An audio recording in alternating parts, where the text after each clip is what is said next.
sunat fisik tidak diperlukan. Terbukti dengan pertobatan Cornelius dan keluarganya, sunat tidak diperlukan.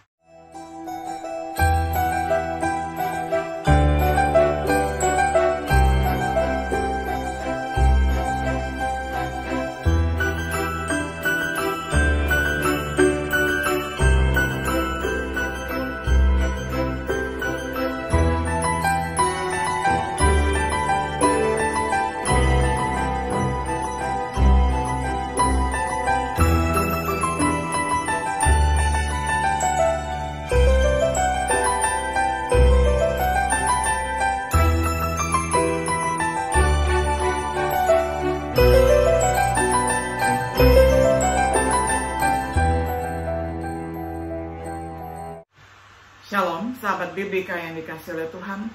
Sungguh senang hari ini kita dapat berjumpa kembali di dalam acara Refleksi Sahabat Biblika.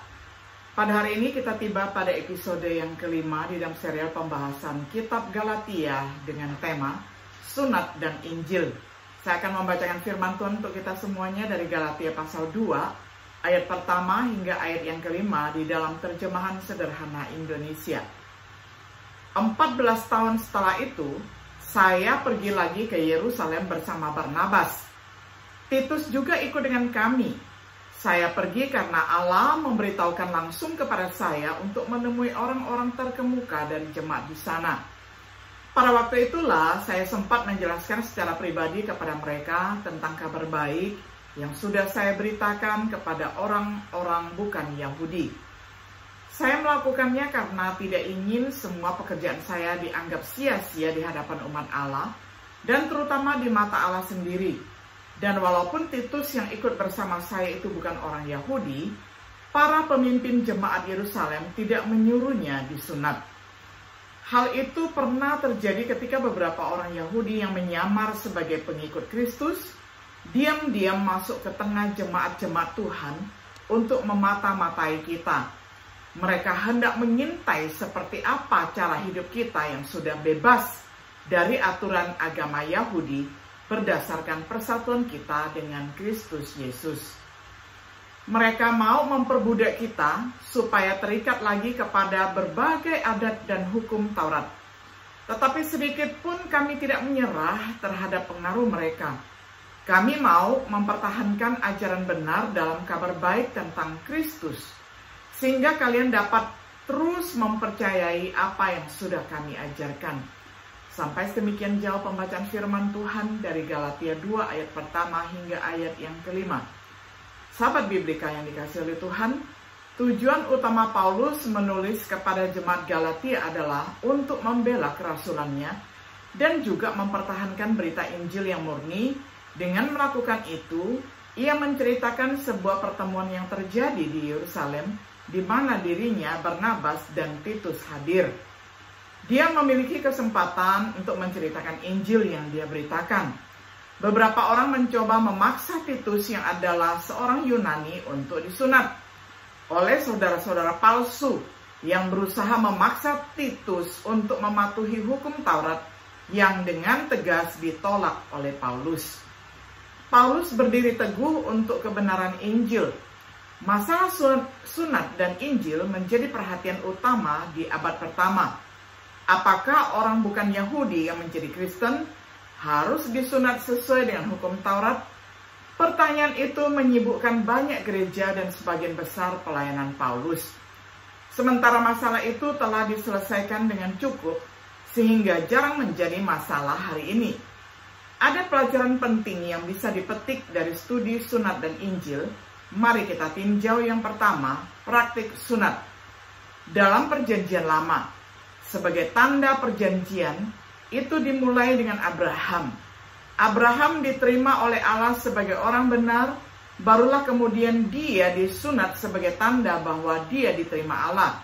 Dengan begitu, jelaslah bahwa Abraham adalah bapak semua orang percaya, termasuk yang tidak disunat. Dengan percaya penuh kepada janji Allah, mereka juga diterima oleh Allah sebagai orang benar. Roma 4 ayat 11. Sunat ini dilanjutkan dengan Ishak, Yakub dan anak-anaknya.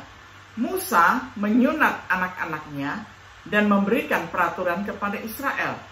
Tentang pekerjaan pada hari Sabat, kalian harus ingat bahwa kalian juga menyunat anak laki-lakimu pada hari Sabat apabila anak itu lahir pada hari Sabat sebelumnya. Hal itu sesuai dengan hukum Taurat. Tetapi sebenarnya adat sunat bukan berasal dari ajaran Musa, melainkan dari nenek moyang kita. Yohanes 7 ayat 22. Sunat diperlukan untuk merayakan Paskah. Tetapi apabila seorang asing telah menetap padamu dan mau merayakan Paskah bagi Tuhan, maka setiap laki-laki yang bersama-sama dengan dia wajiblah disunat.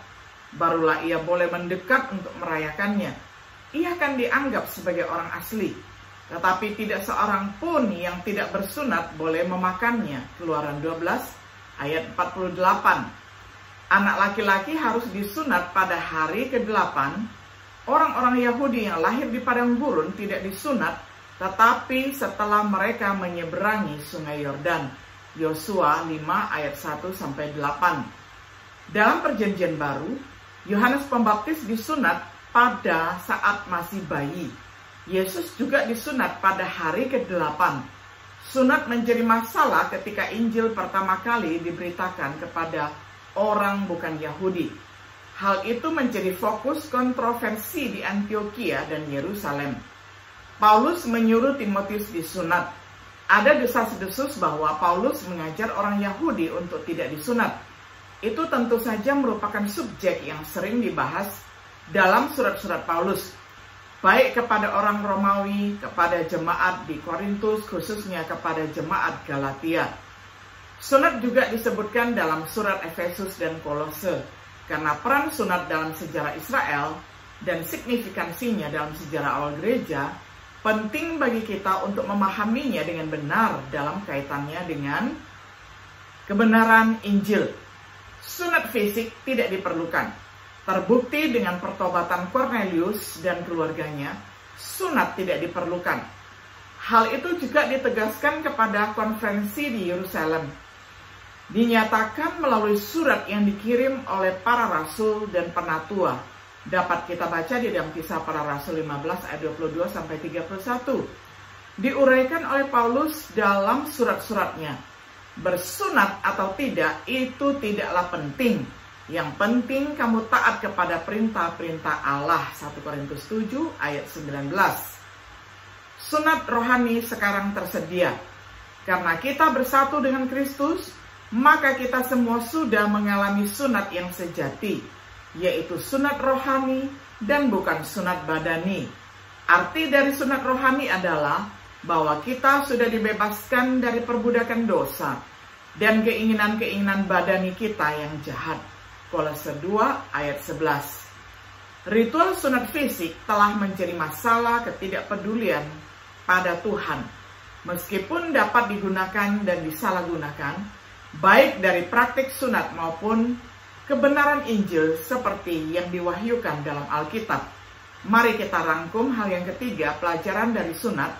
Ritual saja tidak memadai. Ini benar bahkan ketika sunat diwajibkan bagi Israel. Tuhan menginginkan sunat hati dan juga daging. Dapat dibaca di dalam kitab Ulangan 10 ayat 16, kemudian pasal 30 ayat 6, Yeremia 4 ayat 4.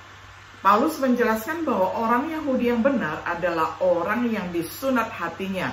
Roma 2 ayat 28-29. Hukum telah berubah.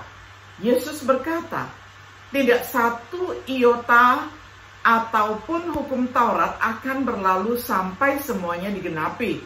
Dapat dibaca di dalam Matius 5 ayat 17-18. Sunat diwajibkan oleh hukum Taurat, Keluaran 12 ayat 48, Imamat 12 ayat pertama hingga 3 ayat yang ketiga. Jika sunat tidak lagi mengikat, maka perubahan itu berarti hilangnya peraturan tersebut. Poin serupa dibuat dengan mengacu pada imamat Kristus. Dapat dibaca di dalam Ibrani 7 ayat 12-19. Selamanya bukan berarti bertahan selamanya. Sunat digambarkan sebagai tanda perjanjian abadi, Kejadian 17 ayat 10-14.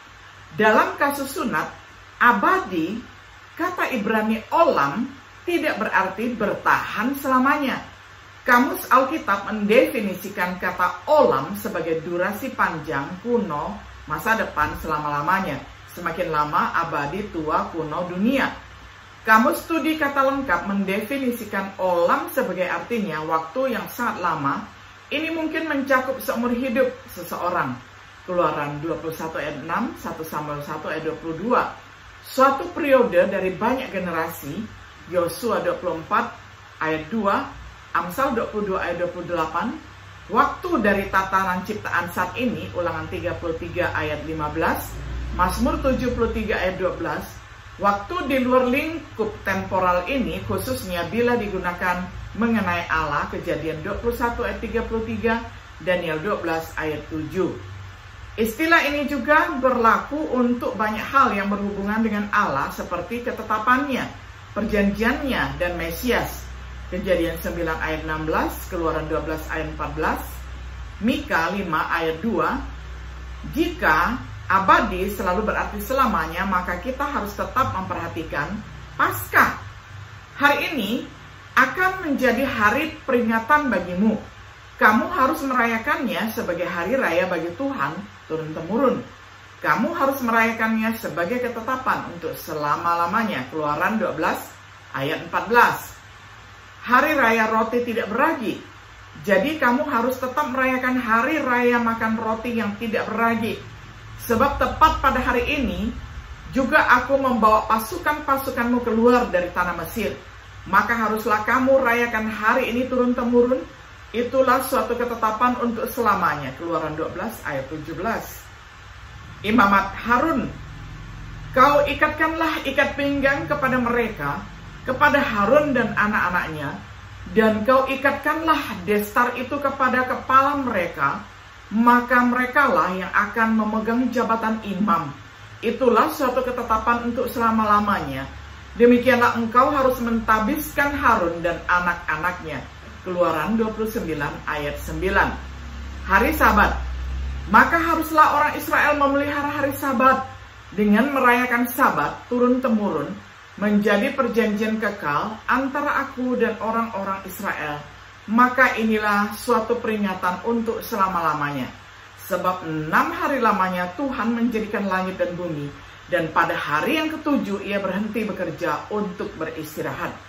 Keluaran 31 ayat 16-17. Korban dengan bagiannya untuk para imam. Imamat 6 ayat 18. Puasa dan pengorbanan hewan pada hari pendamaian. Imamat 16 ayat 29-34. Hari Raya Pondok Daun. Imamat 23 ayat 39-42. Dan banyak elemen lain dari hukum yang digambarkan sebagai ketetapan abadi. Dari konteks kitab suci, seseorang membedakan kapan kekal berarti berlangsung selama-lamanya, karena sunat tidak lagi mengikat. Kita tidak perlu heran hal ini berlaku untuk elemen-elemen lain dari hukum. Ibrani 9 ayat 10. Ketika tradisi menjadi berdosa, Paulus tidak ragu untuk menggunakan tradisi sunat dengan bijaksana. Kisah Rasul 16 ayat 3.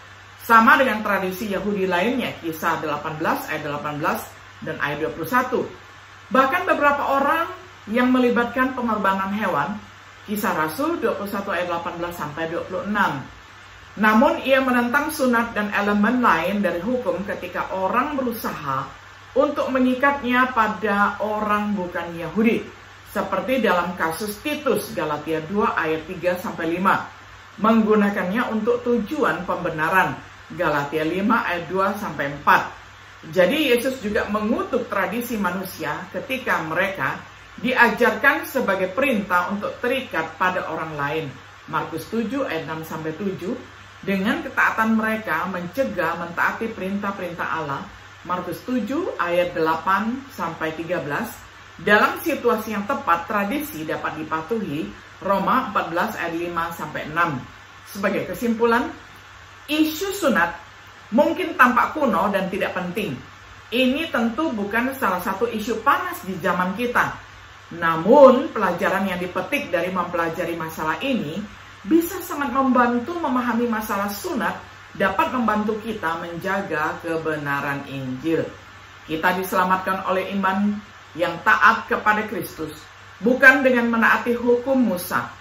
Hukum sebagai sistem pembenaran berakhir di salib Kristus. Unsur-unsur hukum seperti sunat, Paskah, Sabat, dan lain-lain tidak mengikat hari ini. Tradisi hukum mungkin diamati pada tingkat pribadi, tetapi adalah dosa untuk mendasarkan keselamatan seseorang pada tradisi atau mengikatnya pada orang lain. Sementara sunat daging tidak penting, sunat rohani tentu saja diperlukan jika kita ingin agar dosa-dosa kita diampuni. Kolose 2 ayat 11-13. Sahabat Biblika yang dikasihi oleh Tuhan, kiranya melalui pelajaran refleksi hari ini, kita dapat melihat yang namanya signifikansi Injil dan juga sunat apa yang diperkenankan oleh Allah pada hari ini. Kiranya Tuhan Yesus memberkati kita semuanya. Shalom.